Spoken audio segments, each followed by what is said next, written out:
दोस्तों, मार्केट में बहुत सारी कैंडलस्टिक पैटर्न बनती हैं, लेकिन क्या यह सभी कैंडलस्टिक पैटर्न काम करती हैं? नहीं। आज हम 7 पावरफुल कैंडलस्टिक पैटर्न देखेंगे जिनकी एक्यूरेसी नेक्स्ट लेवल है। सिर्फ इतना ही नहीं, पावरफुल कैंडल के साथ साथ हम इसकी साइकोलॉजी भी सीखेंगे ताकि आपको अपनी ट्रेडिंग जर्नी में बेहतर रिजल्ट मिल सके। तो सबसे पहली पावरफुल और सभी ट्रेडर्स की फेवरेट कैंडल है हैमर। हैमर एक कीक बुलिश कैंडल है जिसकी फॉर्मेशन होने के बाद यूजुअली मार्केट ऊपर जाता है। इस कैंडल की एक कंडीशन है कि इसके शैडो की साइज इसके बॉडी से 2 गुना लंबी होनी चाहिए। जब ये कैंडल किसी सपोर्ट के आसपास बने तब हाईली चांस रहते हैं कि मार्केट एक अपर साइड मूवमेंट थे। जैसे कि यहाँ आप देख सकते हैं, इस सपोर्ट के पास हैमर का निर्माण हुआ और इसके बाद मार्केट ने ऊपर की तरफ मोमेंटम दिया भी। लेकिन आपको यह समझने की जरूरत है कि हैमर कैंडल में ऐसी क्या खास बात है कि यह बनने के बाद मार्केट ऊपर जाती है। हैमर बनने के बाद प्राइस ऊपर ही क्यों जाती है, प्राइस नीचे क्यों नहीं जाती? इस क्वेश्चन का सॉल्यूशन आपको हैमर कैंडल की साइकोलॉजी में मिलेगा। देखिए, स्टार्टिंग में प्राइस ओपन होती है और सेलर्स की वजह से प्राइस नीचे गिरने लगती है, पर किसी इंपॉर्टेंट सपोर्ट के पास बायर्स एक्टिव होते हैं और प्राइस को ऊपर की तरफ पुश करते हैं। एंड में प्राइस जहां ओपन हुई थी उसके भी ऊपर बायर्स प्राइस को क्लोज करवाने में कामयाब रहते हैं। शुरुआत में सेलर्स ने पूरी कोशिश की थी प्राइस को नीचे गिराने की, लेकिन एंड में बायर्स ने पूरा कंट्रोल लेकर अपना डोमिनेंस दिखाया, जिसके बाद हमें हैमर कैंडल जैसी फॉर्मेशन मिलती है। इस कैंडल में अभी बायर्स का डोमिनेंस है। जब दूसरी कैंडल भी इस हैमर के हाई के ऊपर क्लोज हो जाए तब हम कंफर्म हो जाते हैं कि अब प्राइस यहाँ से एक अपर साइड मूवमेंट दे सकती है, क्योंकि यह दोनों ही कैंडल में बायर्स का डोमिनेंस है। अब दूसरी इंपॉर्टेंट कैंडल देखते हैं जो कि सेलर्स की पसंदीदा कैंडल में से एक है, वह है शूटिंग स्टार। शूटिंग स्टार एक भी बेयरिश कैंडल है जिसकी फॉर्मेशन होने के बाद यूजुअली प्राइस नीचे गिरती है। इसकी भी एक कंडीशन है कि इसके शैडो की लंबाई इसके बॉडी से मिनिमम 2 गुना ज्यादा होना चाहिए। जब यह कैंडल किसी रेजिस्टेंस के आसपास बने तो हाईली चांस रहेंगे कि प्राइस नीचे गिरे। जैसे आप देख सकते हैं, यहाँ मार्केट पहले अपर ट्रेंड में मूव कर रहा था, फिर हमें एक पुल बैक देखने को मिला और इस रेजिस्टेंस के पास हमें एक शूटिंग स्टार की फॉर्मेशन मिली। अब संभावना है कि यहाँ से फिर से प्राइस में एक गिरावट देखने को मिले। लास्ट में हमें सेलिंग प्रेशर मिला भी। अब इस कैंडल की साइकोलॉजी समझते हैं। स्टार्टिंग में प्राइस ओपन होती है और बायर्स प्राइस को ऊपर पुश करते हैं, पर किसी इंपॉर्टेंट रेजिस्टेंस के पास सेलर्स एक्टिव हो जाते हैं और वे प्राइस को नीचे धकेलने लगते हैं। कैंडल की शुरुआत में बायर्स ने पूरी कोशिश की थी प्राइस को ऊपर ले जाने की, लेकिन वे सब लोग असफल रहे और अंत में सेलर्स ने पूरा पावर दिखाकर प्राइस को नीचे की तरफ पुश कर दिया। इस कैंडल में सेलर्स का पावर दिख रहा है, इसलिए हम बोल सकते हैं कि अगर दूसरी कंफर्मेशन कैंडल इस शूटिंग स्टार के लो के नीचे क्लोज हो जाए तब हम सेल में एंट्री कर सकते हैं, क्योंकि यहाँ दोनों कैंडल में ही सेलर्स का प्रेशर है। अब हैमर और शूटिंग स्टार के बाद तीसरी पावरफुल कैंडल देखते हैं, वह है three height soldier. Three height soldier एक बुलिश पैटर्न है जिसमें 3 कैंडल का कॉम्बिनेशन होता है। थ्री हाइट सोल्जर की कंडीशन है कि यह तीनों कैंडल की बॉडी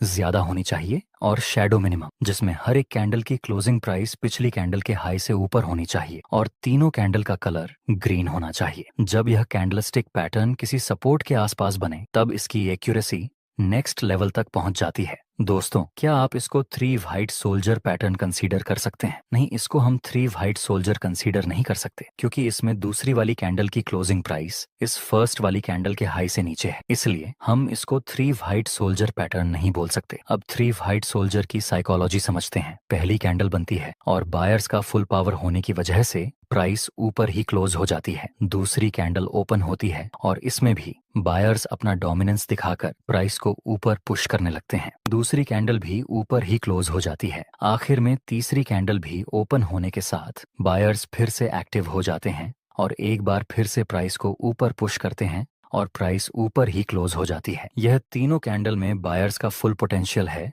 इसलिए थ्री वाइट सोल्जर की एक्यूरेसी ज्यादा है। चलिए इसको एक एग्जाम्पल के साथ समझते हैं। यहाँ शुरुआत में प्राइस नीचे आता है, उसके बाद फिर से ऊपर चला गया। जहां से मार्केट ने ऊपर की डायरेक्शन में मूव किया था वह एरिया हमारे लिए सपोर्ट का काम करेगा। नेक्स्ट हम देखें तो प्राइस इसी सपोर्ट के पास 3 वाइट सोल्जर की फॉर्मेशन बनाता है, जो कि हाईली एक्यूरेट कैंडलस्टिक पैटर्न में से एक है। तो अब हम बाय में एंट्री कर सकते हैं, जिसमें स्टॉप लॉस इस 3 फाइट सोल्जर के लो से थोड़ा नीचे रखेंगे और प्रॉफिट टारगेट के लिए हम इस नजदीकी रेजिस्टेंस का यूज करेंगे। आगे हमारा प्रॉफिट टारगेट भी कंप्लीट हो चुका है। दोस्तों, आपके लिए एक क्वेश्चन है कि हैमर की एक्यूरेसी ज्यादा है या फिर 3 व्हाइट सोल्जर की? वीडियो को पॉज करें और आंसर अपने दिमाग में रेडी रखें। अगर आपने यह दोनों कैंडल की साइकोलॉजी ठीक से समझी होगी तो आप इसका आंसर तुरंत दे पाएंगे। कि हैमर कैंडल में भी बायर्स का पावर होता है और 3 व्हाइट सोल्जर में भी, लेकिन हैमर में सिर्फ एक कैंडल को बायर्स का पावर मिलता है, जहां 3 व्हाइट सोल्जर में तीनों ही कैंडल को बायर्स का पावर मिलता है। इसलिए 3 व्हाइट सोल्जर की एक्यूरेसी ज्यादा रहती है इन कंपैरिजन टू हैमर। आपकी नेक्स्ट हाईली एक्यूरेट कैंडल है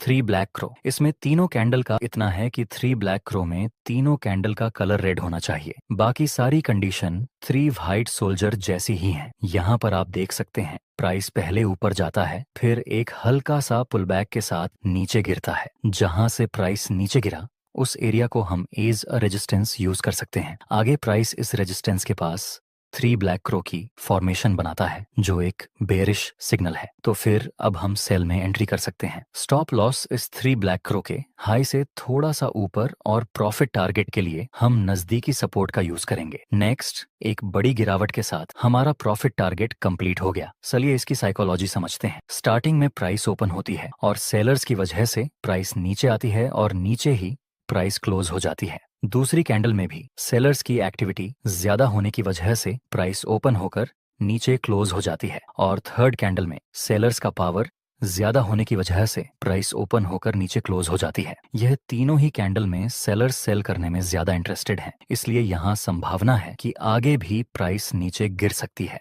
दोस्तों, इस वीडियो में हमने ट्रेडिंग के बहुत सारे न्यू कॉन्सेप्ट ऐड किए हैं जिससे कि आपकी ट्रेडिंग जर्नी सिंपल हो जाए। वीडियो बनाने में हमारी पूरी टीम की बहुत ज्यादा मेहनत लगी है। अगर आप हमें सपोर्ट करना चाहते हैं तो एक लाइक जरूर कर देना। आपकी नेक्स्ट कैंडल है बुलिश एंगल्फिंग। ये कैंडलस्टिक पैटर्न 2 कैंडल के कॉम्बिनेशन से बनती है, जिसमें पहले वाली कैंडल का कलर रेड होना चाहिए और दूसरी बड़ी कैंडल का कलर ग्रीन होना चाहिए। यह बुलिश कैंडल है तो यह किसी सपोर्ट के आसपास बननी चाहिए। इसकी एक और कंडीशन है कि यह फर्स्ट वाली कैंडल का हाई एंड लो पूरी तरह से दूसरी वाली ग्रीन कैंडल के अंदर होना चाहिए। यहाँ पर आप देख सकते हैं इस इंपॉर्टेंट सपोर्ट के पास बुलिश एंगल्फिंग पैटर्न का निर्माण हुआ और फिर प्राइस ने अपर साइड मूवमेंट दिया भी था। इसके पीछे की साइकोलॉजी समझते हैं। स्टार्टिंग में प्राइस ओपन होती है और सेलर्स की वजह से प्राइस नीचे मूवमेंट देती है और नीचे ही कैंडल क्लोज हो जाती है। मतलब इस कैंडल में अभी सेलर्स का डोमिनेंस है। दूसरी कैंडल हल्का सा गैप डाउन होकर ओपन होती है जहां सेलर्स प्राइस को नीचे ले जाने की कोशिश करते हैं, लेकिन करेंटली बायर्स एक्टिव होते हैं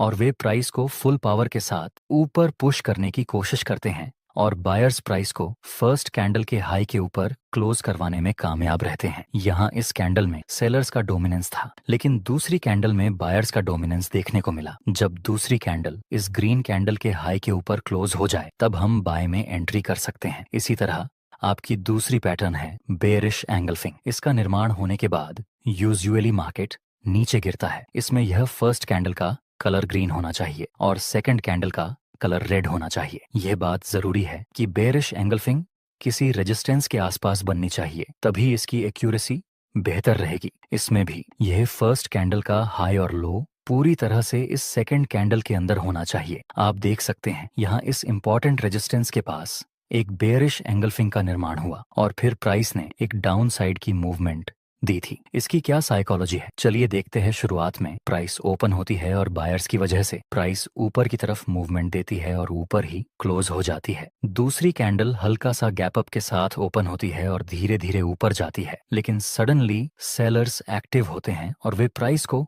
बहुत ही ज्यादा नीचे ले जाते हैं। लास्ट में दूसरी कैंडल फर्स्ट कैंडल के लो के नीचे क्लोज हो जाती है। इस फर्स्ट कैंडल में बायर्स का डोमिनेंस था, लेकिन दूसरी कैंडल में सेलर्स ने अपना पोटेंशियल दिखाया। जब कंफर्मेशन कैंडल इस रेड कैंडल के नीचे क्लोज हो जाए तब हम सेल में एंट्री कर सकते हैं। आपकी आखिरी कैंडलस्टिक पैटर्न है डोजी। दोस्तों, डोजी एक इंडिसीजन कैंडल है। डोजी कई तरह की होती है, जैसे कि dragon fly doji, long leg doji, common doji, लेकिन आपको इसको इतना कॉम्प्लिकेटेड नहीं करना है, आपको इसे सिंपल ही रखना है। देखिए, डोजी में जो बॉडी होती है वह बिल्कुल ही ना के बराबर होती है और लंबे शेडो होते हैं। इसको आप बाय करने के लिए भी यूज कर सकते हैं और सेल करने के लिए भी यूज कर सकते हैं। कैसे, आइए देखते हैं। जब किसी इंपॉर्टेंट सपोर्ट के पास डोजी कैंडल मिले और दूसरी कैंडल डोजी के हाई के ऊपर क्लोज हो जाए, तब आप बाय में एंट्री कर सकते हैं। इसी तरह जब डोजी किसी इंपॉर्टेंट रेजिस्टेंस के पास बने और दूसरी कंफर्मेशन कैंडल डोजी के लोरी के नीचे क्लोज हो जाए, तब आप सेल में एंट्री कर सकते हैं। याद रहे दोस्तों, डोजी के आधार पर ट्रेड लेते समय आपको हमेशा कंफर्मेशन कैंडल का वेट करना है, क्योंकि यह इंड सीजन कैंडल है। चलिए इसकी साइकोलॉजी समझते हैं। शुरुआत में प्राइस ओपन होती है और सेलर्स प्राइस को नीचे पुश करते हैं, लेकिन बायर्स एक बार फिर से प्राइस को ऊपर ले जाते हैं। जैसे ही प्राइस ऊपर जाती है, सेलर्स फिर से एक्टिव होते हैं और प्राइस को नीचे पुश कर देते हैं, और जहां प्राइस ओपन हुई थी उसके आसपास ही क्लोज हो जाती है। सेलर्स ने कोशिश की थी प्राइस को नीचे ले जाने की, लेकिन वे नाकामयाब रहे, और वहीं बायर्स ने भी कोशिश की थी प्राइस को ऊपर ले जाने की, लेकिन वे भी सफल नहीं रहे, जिस वजह से इस कैंडल को हम इंडिसीजन कैंडल बोलते हैं। दोस्तों, अगर आपको इस वीडियो से कुछ ना कुछ वैल्यू मिली हो तो लाइक जरूर करना